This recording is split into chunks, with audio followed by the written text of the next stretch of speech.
નમસ્કાર દોસ્તો, સ્વાગત છે આપનું આપણી આ યુટ્યુબ ચેનલમાં। તો મિત્રો, આજનો આ વિડીયો તમને પસંદ આવે તો વિડીયોને લાઇક કરજો અને સાથે સાથે આપણી આ ચેનલ પણ સબસ્ક્રાઇબ કરી લેજો। તો મિત્રો, શરૂ કરીએ આજનો વિડીયો। જો તમે કર્મચારી છો તો આ સમાચાર તમારા માટે છે।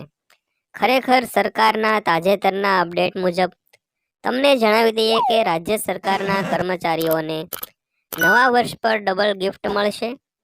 કર્મચારીઓના પગારમાં પણ વધારો થશે। કર્મચારીઓએ આ અપડેટ સંબંધિત સંપૂર્ણ માહિતી જાણવા માટે સમાચાર પૂરેપૂરા વાંચવા જરૂરી છે। તો મિત્રો, વિગતવાર વાત કરીએ તો મધ્યપ્રદેશના સરકારી કર્મચારીઓ માટે નવું વર્ષ બેવડી ખુશીઓ લઈને આવી શકે છે। મોહન યાદવ સરકાર રાજ્યના 7 લાખથી વધુ નિયમિત કર્મચારીઓને 4% મોંઘવારી ભથ્થાની ભેટ આપી શકે છે। રાજ્ય કર્મચારીઓને હાલમાં 42%ના દરે મોંઘવારી ભથ્થું મળે છે। તો મિત્રો, તમને જણાવી દઈએ કે કેન્દ્રની મોદી સરકારે જુલાઈ 2023થી તેના કર્મચારીઓના મોંઘવારી ભથ્થામાં 4%નો વધારો કરીને 46% કરી દીધો છે।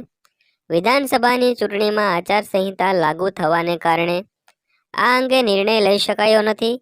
રાજ્ય સરકારે આ અંગેનો પ્રસ્તાવ મુખ્ય ચૂંટણી અધિકારીની કચેરી દ્વારા ચૂંટણી પંચને મોકલ્યો હતો, પરંતુ મતદાન સુધી રાહ જોવાની સૂચના આપી હતી।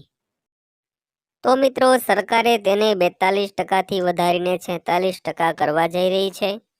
નાણાં વિભાગે આ માટેનો પ્રસ્તાવ તૈયાર કરીને મુખ્યમંત્રી કાર્યાલયને મોકલી આપ્યો છે। આ અંગે અંતિમ નિર્ણય મુખ્યમંત્રી ડોક્ટર મોહન યાદવ લેશે।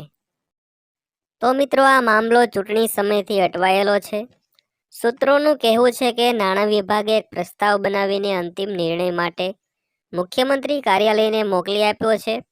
હકીકતમાં કેન્દ્ર સરકાર જાન્યુઆરીમાં ફરી મોંઘવારી ભથ્થામાં વધારો કરી શકે છે।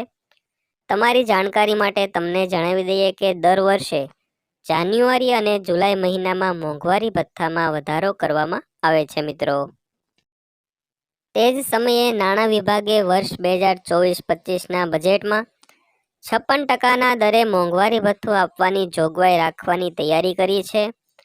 તમામ સરકારી વિભાગોને મહેકમ ખર્ચમાં 3% પગાર વધારા અને મોંઘવારી ભથ્થા અને રાહત માટે 56%ની જોગવાઈ રાખવા સૂચના આપવામાં આવી છે મિત્રો।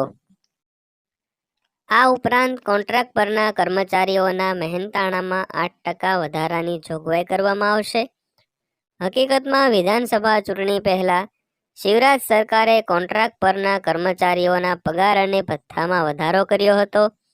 આ માટે પૂરક બજેટમાં પણ જોગવાઈ કરવામાં આવશે। તો મિત્રો, મોંઘવારી ભથ્થામાં વધારો કરવાનો નિર્ણય લેવામાં આવ્યો બાદ પેન્શનરોની મોંઘવારી રાહત વધારવા માટે છત્તીસગઢ સરકાર પાસેથી સંમતિ મંગાવવામાં આવશે। વિભાગીય અધિકારીઓનું કહેવું છે કે રાજ્યોના પુનર્ગઠન અધિનિયમની કલમ 49 હેઠળ બંને રાજ્યો માટે મોંઘવારી રાહત વધારવા માટે સંમત થવું ફરજિયાત છે, કારણ કે બંને રાજ્યો વિભાજન પહેલા કર્મચારીઓને આપવામાં આવતી ચૂકવણીમાં ફાળો આપે છે। તો મિત્રો, વિડીયો પસંદ આવ્યો હોય તો વિડીયોને લાઇક કરજો અને આપણી આ ચેનલ પણ સબસ્ક્રાઇબ કરી લેજો।